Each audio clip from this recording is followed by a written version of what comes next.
Thank you, everybody, for coming to the Aaron Torres Podcast YouTube page. I do have one quick favor before we get to the video that you came here for, and that is very simply this. You see that little red subscribe button below this video?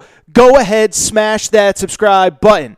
It really does help me. It really does help this channel grow and my audience grow. So go ahead and hit that red subscribe button. And now, here is the video that you came here for. To the topic of the day. And the topic of the day is... Not sure if you listened to the last episode of the Aaron Torres Sports Podcast, because this was the only place that you could get this information. On Monday night, Georgia won the national championship. That's right. Nowhere else could you find that information. I hope you listened to Tuesday's episode because we talked a lot about Georgia's national championship. But as I just said a moment ago, Georgia winning the national championship, I believe, is a good thing for college football, and it's for a lot of the reasons that I've talked about, really, frankly, for years at this point on the Aaron Torres Sports Podcast, is that if you go back through the playoff era, right, the college football playoff was supposed to be this thing that created parity, that created national interest, that created inclusion instead of exclusion when we had the BCS championship game with just two teams. And instead what happened was it really kind of became the Alabama-Clemson Invitational with a few of their buddies coming along for the ride. You go through the history of the college football playoff. Ohio State wins the first one. We know about that. Urban Meyer, second, third year, whatever it was. And then from there, starting from 2015 to 2019, it was 4 straight years. It was Bama, Clemson, Bama, Clemson. And so at that point, college football, I'll readily admit, it started to feel a little Bama-Clemson heavy. That if you weren't Bama, if you weren't Clemson, everybody else is playing for second place, and nobody outside of maybe one or two other programs could even compete with them. Maybe in Ohio State, maybe in Oklahoma, but it felt like it was becoming a sport that was very much defined by those two teams. And so I bring it up because I think the last 3 years of college football has been good for the sport as a whole. 2019. LSU wins its 3rd championship of this century, dating back Nick Saban, Les Miles, and of course Coach O 2 years ago in 2019, 3 years ago by technicality. And then last year Alabama wins it. It's a weird COVID year, whatever. And now this year Georgia wins it, which means that 2 of the last 3 years we have had a new national champion. And again, I believe that is good for the sport of college football. I believe for the health of college football, it can't just be 1-2 teams at the top. There have to be teams that at least believe they can compete and get in the mix towards the end of the season and be in the mix as the season ends. As I've said many times, I thought it was great this year that Michigan toppled Ohio State. I thought it was great that somebody other than Oklahoma won the Big 12 because, again, it gives so many programs hope. It gives so many programs a belief that if Michigan can beat Ohio State, well, now all of a sudden, Michigan State fans say, well, we beat Michigan, they beat Ohio State, we could beat Ohio State, give us another year or two. Penn State fans, we're not that far off. And so I bring all this up to say I think Georgia winning the national championship with some new blood in the college football playoff was good for the sport. Which brings me to the actual topic of the day, and that's what I just talked about a moment ago.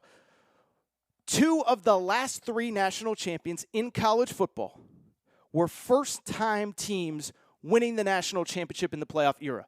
LSU in 2019, 3rd championship this century, but first of the college football playoff era, and Georgia, of course, on Tuesday night. And so my question for you guys and girls who listen to this show, and you know how much I appreciate everything that you do for me, is who is the next program? Who is the next team that goes into the playoff? Maybe it's their first time, maybe it isn't.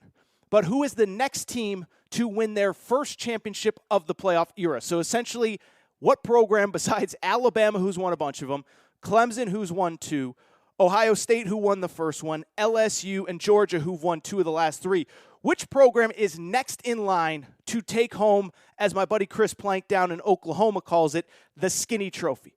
And so I came up with 7 schools. Now, I think the first 2 or 3 are pretty obvious. After that, you kind of got to build an argument. But I came up with 7 schools that I believe could be the next team to win its first championship of the playoff era. And again, we'll work under the assumption that we stick with a 4-team playoff. Eventually, we'll go to 12, but let's stick with 4 for now. The first team, I think it is by far the most obvious, and that's the Texas A&M Aggies. And the reason I think Texas A&M is by far the most obvious, I think there's really 3 reasons. I think, 1, They have a national championship winning coach. Now, I know Jimbo Fisher didn't win it in the playoff era. I know that when he did it, it was the BCS era. Ironically, he played Auburn, and you could argue that Alabama was actually the best team in college football that year, or at least the best team that would have given Florida State the toughest opposition or, the toughest opponent in that national championship game. But that's irrelevant. The bottom line is they have a coach who has done it before. I do think that matters. They have a coach that knows what it looks like to have a national championship caliber roster, and I think that's important. The second part is exactly what I just said. Jimbo Fisher knows what a national championship caliber roster looks like, and he's slowly building one in College Station. And I've talked a ton about Texas A&M over the last few weeks. I've talked a ton about the roster and program that they're building. But ultimately, at the end of the day, if you want to know who is the next team that is most likely to win the college football playoff for the first time, the answer is pretty simple. It's the team with the most good players that hasn't won it yet. And that answer, maybe not this particular second, but over the next year or two, is going to be Texas A&M. Listen, we could talk about how great this coach is, how great that coach is, all this, that, the other thing. The bottom line is we all know if you don't have players, it doesn't matter, right? Remember Dan Mullen, Kirby Smart, after that world's largest outdoor cocktail party, they're both asked about recruiting. Dan Mullen says, we don't talk about recruiting during the season. Kirby Smart says, look, I love my coaching staff. I'm proud of what we've accomplished, but I can't do it without those 85 guys in the locker room. The smart ones understand it is about recruiting. And there is nobody that is recruiting right now at a higher level that has yet to win a championship in the playoff era than Texas A&M. We talked about it a ton a few weeks ago when Texas A&M inked the number one recruiting class and then, oh, by the way, got another 2 or 3 5-star commitments since then. But you look at what they've done. First of all, they signed the number one class in America this year. And on top of that, I would say it's actually statistically the number one class of all time. Now, I know it's a little bit different because this year you can sign a few more guys out of high school because of the transfer portal. But the point remains that this A&M class that's coming in, they're not on campus yet, but they'll be there in the fall. Some of them will probably enroll in the spring, is the most talented recruiting class in the history of college football. And so I think that matters in terms of talking about teams that are going to be capable of winning national championships in the next 2 or 3 years. But what's important with Jimbo Fisher is the idea that this isn't his first rodeo and this isn't his first great recruiting class. As a matter of fact, when next season starts, here are the last 4 recruiting classes for Texas A&M. His 2022 class, all the players will be freshmen, number 1 in the country. Nobody's even close right now. I don't want to say that. Alabama and Georgia are close, but A&M's number 1. His 2021 class, so the kids that just finished their freshman year, number 8 recruiting class in the country. 2020 class, number 6 in the country. And his 2019 class, kids that will be in their 4th year on campus next year, they were the number 4 class in the country in 2019. And so I bring it up because you look at that roster next year. You are going to be talking about a roster that has 4 top 10 classes, 3 top 6 classes, and a number 1 recruiting class in the country. And so to me, A&M is the most obvious answer because, again, we could sit here and talk about X's and O's, but as the old saying goes, we know it comes down to Jimmy's and Joe's. A&M is going to have more than any of them. The other reason that I like A&M as potentially that next team to break over the hump, they've been really, really, really close. There's a lot of teams that got to take a lot of steps, right? We'll talk about if Michigan has a chance in a minute. We'll talk about Penn State, all these other schools. A team that didn't make this list, but Florida. Florida has a national championship pedigree, but it's going to take a lot of steps. New head coach, never coached at the Power 5. It's going to take a lot of steps. A&M was already on the brink last year. A&M finished number 5 in the country. You can make a legitimate case they should have been number 4. And so I bring it up just to say they were already in the college football playoff conversation last year, and there's a very good argument they should have been in it. They've been on the cusp. They're recruiting at an elite level. To me, Texas A&M is the most obvious team. The number 2 team, I would argue, is the second most obvious by a long shot, and then after that, it starts to kind of have a trickle-down effect. And that is, it's the USC Trojans. It is the USC Trojans with Lincoln Riley, which sounds insane. They're coming off a 4-8 year, and I'm not saying they're close, right? Like Texas A&M is close. Texas A&M, I could see the scenario they're in the playoff next year.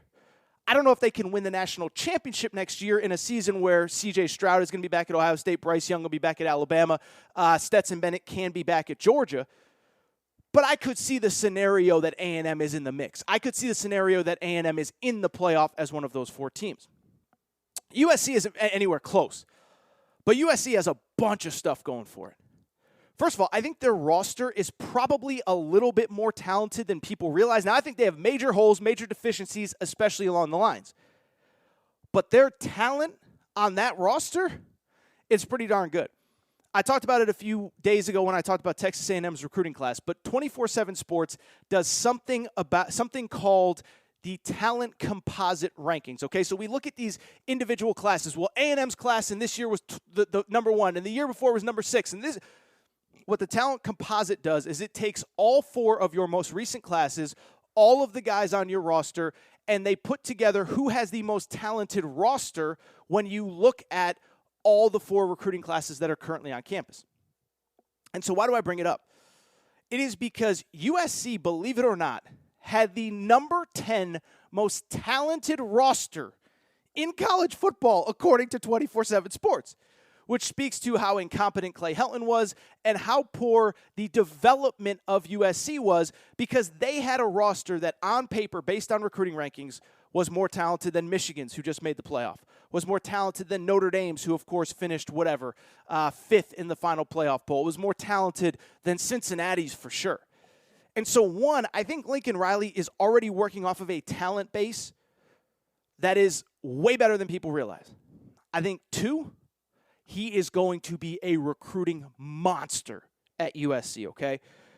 I went back and looked. He's been very selective on the high school players that he's brought in to USC since he's gotten there. Now, he's taken about 3 or 4 transfers. But in terms of the high school players that he has signed, he has only gotten 4 commitments from high school players so far. How about this? All 4 are ranked in the top 100 nationally.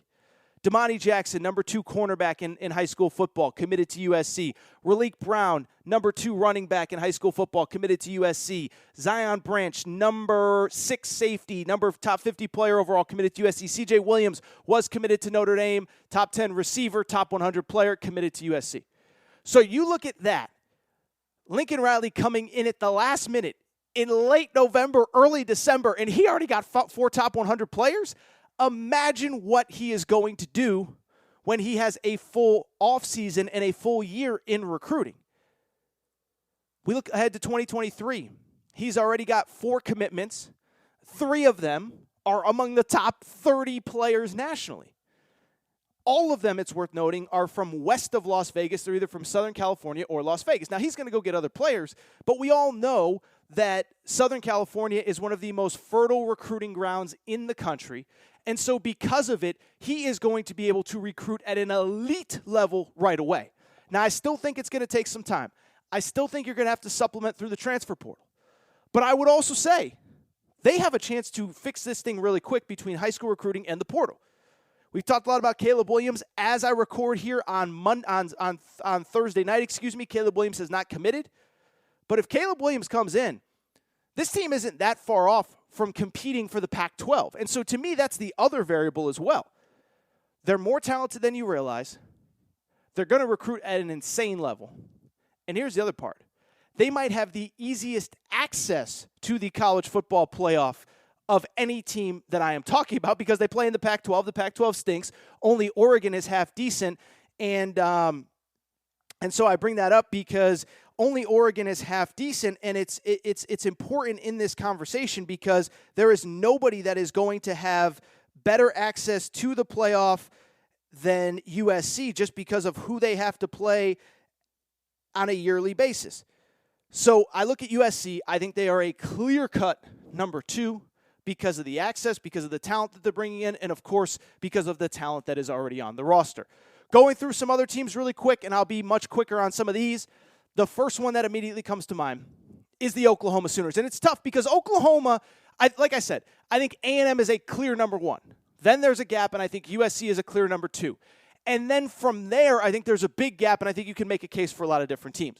Next one would be Oklahoma, but I don't think the case is nearly as strong for Oklahoma as it is for the other top 2 schools that I mentioned.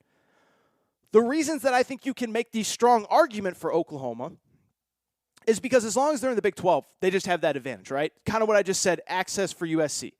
Nobody for USC. USC has nobody that when USC is at its best can compete with it, and Oklahoma only has Texas, and until I see Texas not being a total dumpster fire, I'm not going to believe it.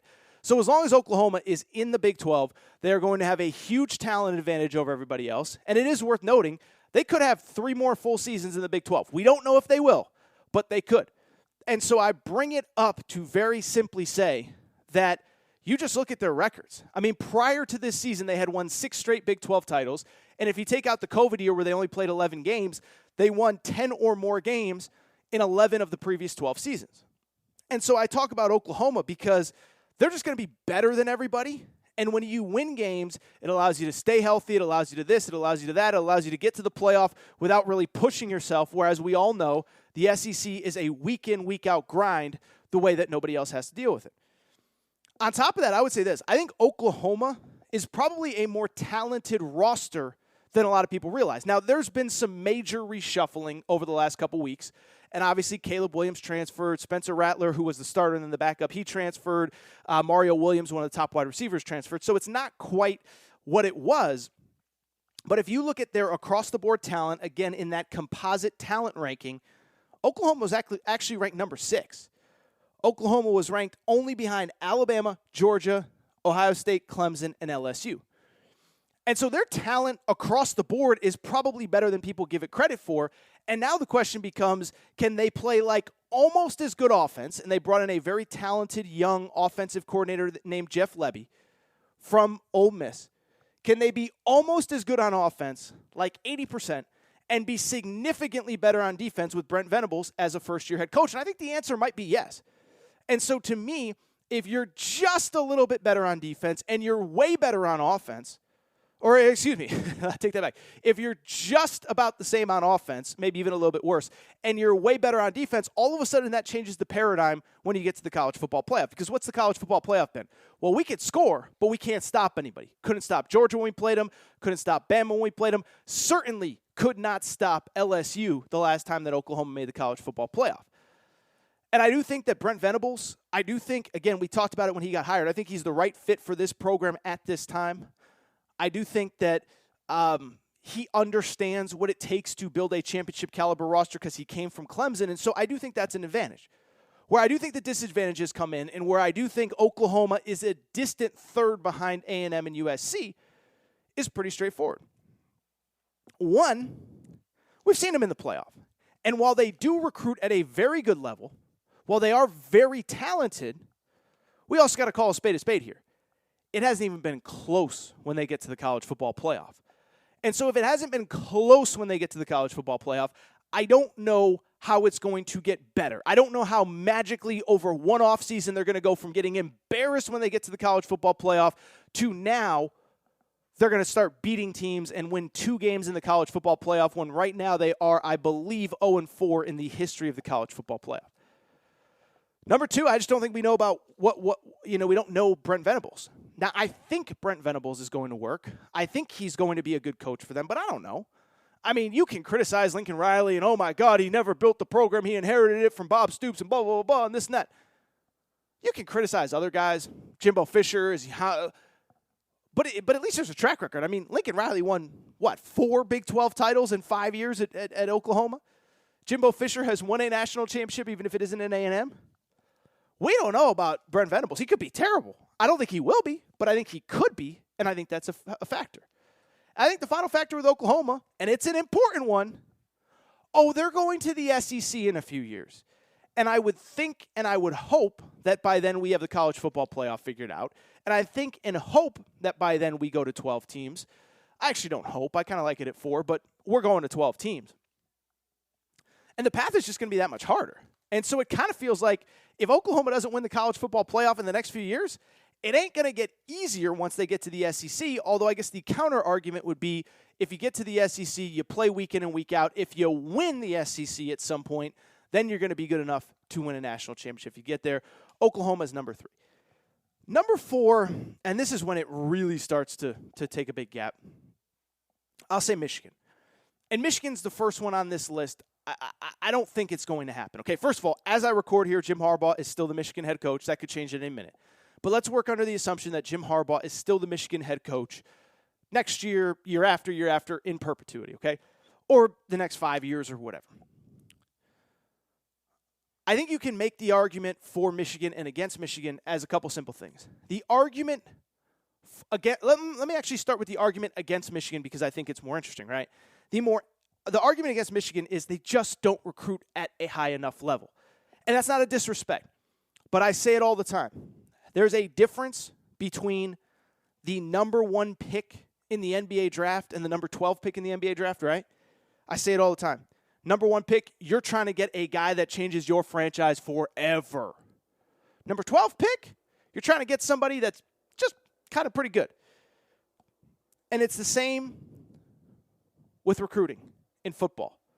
There's a big difference between the talent that you're bringing in with, say, the number 1 class and the number 9 class, the number 1 class and the number 12 class, the number 1 class and the number 15 class. And so there does seem to be kind of a baseline level of recruiting that you have to do to win at the highest level. Now, there's been exceptions. The year Cam Newton was at Auburn, they didn't have a great talent base. Clemson, some of their early championship teams were carried much more by Deshaun Watson than they were super duper duper talented. But the argument against Michigan is they recruit really, really, really well, but they don't recruit at an insanely elite level. And I think there's an argument to be made that they never will, right? Northeast school, cold. I guess they're not Northeastern, but Midwest school, it's cold. There's not a lot of prospects. And, like, they're recruiting at about as well of a level as you possibly can. And I think we saw that in the college football playoff. We saw, like, Michigan had a great season. Michigan was awesome. Michigan was not Georgia, though. And so as good as they were, 12-1, everything aligned. We're not even close to Georgia. And, of course, if they had beaten Georgia and somehow had to play Alabama, it wasn't going to be any prettier. Here is why I could see the scenario where Michigan, assuming Jim Harbaugh stays, I could see the scenario that they could win one. I don't think it's likely, but I think they can. And that reason is pretty straightforward. Well, it's a couple reasons. I think, first of all, and this is most important, they win a ton of games, right? And so we saw the scenario for Michigan where they're not recruiting at the level of Ohio State. And so because of it, I don't think this year flipped the narrative where now Michigan's going to win 5 out of every 6 against Ohio State. But we saw the scenario where Michigan wins a ton of games, and all it takes is one little dip from Ohio State. And Ohio State might be in the middle of that dip right now, by the way. They just hired a new defensive coordinator. The defense is a mess. But I bring it up to say, Ohio State, the idea that they're just going to bounce back and go 12-0 and go into the playoff next year, I think it's far from certain. Now, the offense is going to be awesome. We saw that in the Rose Bowl. But that defense is going to take a lot of work. And so where I think Michigan becomes interesting, to Jim Harbaugh's credit, you can crush him for a lot, but I bring up the stats all the time. 7 full seasons. Take out the COVID year at 6. He now has 4 10-win seasons, 5 9-win seasons in 6 full years. So if you're literally beating everybody other than Ohio State, we saw what happens if Ohio State takes a little dip. Now Michigan State's there, Penn State's there, whoever. But Harbaugh got over the hump. He won the games he had to, and it's not inconceivable that it can't happen again, beat Ohio State, get into the playoff. What I would say from there is this is where it's interesting. Is the argument is, well, we saw it happening against Georgia. My argument would be the 4 best teams don't always make the playoff. And Michigan was really one little fluky thing, not fluky. They were one thing away from playing for a national championship this year, and that's this. If Georgia beats Bama in the SEC championship game, like we understand Michigan's going to be playing for a national championship, right? Because if Georgia beats Bama in the SEC championship game, Bama's out of the playoff picture, which means that the playoff is probably Georgia, Michigan's the number 2 seed, Cincinnati is the 3 seed, and probably Notre Dame is the 4 seed. And so because of it, you look at it and you sit there and kind of say, if they had to play Cincinnati instead of Georgia, they'd probably beat Cincinnati. And if they get to a one-game situation against Georgia, anything can happen. Then Georgia comes in as an overwhelming favorite. Then they are expected to win. Then maybe that crowd that was 80% Georgia fans, 20% Alabama fans, maybe it's 40% Georgia fans, 60% Michigan fans because Michigan's a short drive away. And so I just bring it up to say, the 4 best teams don't always get in. And if you get a weird year like this year where you get the right matchup, now you're in the championship game, now it's a one and done, stranger things have happened. I'd also say they might have the quarterback that's going to take them over the top, which A.J. McCarthy. But I would say of all the teams outside of the obvious ones, I do think Michigan is in the mix. It's also worth noting they've won one split national championship since 1997, so it's not as easy as people think. I'll rip through a couple other ones. Again, these are getting pretty far down the totem pole. First one that came to mind outside of Texas A&M, USC, Michigan, Oklahoma, Penn State. And let me explain why. First of all, James Franklin hasn't been as bad as people think. James Franklin has not been as bad as people think. If you go back, and this is why I think James Franklin was a strong candidate early on for the USC job had he had a little bit of a better closing record. But James Franklin, let's never forget, 2016, 11 wins. 2017, 11 wins. 2018, 9 wins. 2019, 11 wins. So the 4 years before COVID, 11 wins, 11 wins, 9 wins, 11 wins. And besides Michigan, they were the most recent team to actually win the Big Ten when Ohio State had it rolling. So they've done it before, and in theory, they can do it again. I don't think it'll happen, but it's not inconceivable. The other thing that Penn State has going for them, and I don't think you can undersell this, is this. They have the number 1 high school quarterback in America coming in this year. His name's Drew Allar. Now, he wasn't number 1 when he committed to Penn State, but he developed, he got better, he got good. Now, by year 3, I don't want to compare because he just had the greatest season in the history of college. That's a Joe Burrow type talent. That's a C.J. Stroud type talent. That's a Bryce. And I'm not saying he will be one of those guys, but he's that kind of talent that can put an entire program on his back and maybe lead Penn State. Don't think it'll happen. Don't think it's inconceivable, though. A couple other ones. First one, Miami. Mario Cristobal had the blueprint. Mario Cristobal recruits at an insane level. You talk about the 24/7 composite. It was actually Oregon that was number 9. They were actually ahead of USC, so they've actually recruited better than USC over the last 4 years. So is it inconceivable that Mario Cristobal, now that he's gone from Oregon, takes that blueprint to Miami where there is significantly more talent? Could he do it there? Absolutely. Question is, will he? Because, again, he was at Oregon, he had the most talent, and this was a guy that went into November twice with a chance to make the college football playoff, twice came up short. Once, it's worth noting, he had Justin Herbert too, and I think we can all look back and say, oh, he may have underused Justin Herbert. Justin Herbert may have been, he basically underachieved when he had Justin Herbert. Also, by the way, Clemson's still in the ACC. Clemson ain't giving up that throne easily, although I do think I could see as the scenario where Clemson takes the step back. And then finally, and this segment went really long, the final one is Notre Dame. Don't think it's going to happen. I've talked about Notre Dame a million times on this show. But what I would say about Notre Dame is they've been on the brink. And while I've talked about the limitations that they have, while I've talked about there's only so much, I really think people criticize Brian Kelly. I think he did about as good as anybody could do in modern college football at Notre Dame. They've been on the brink. Marcus Freeman thinks there's another level for them to go to, and we'll see what happens.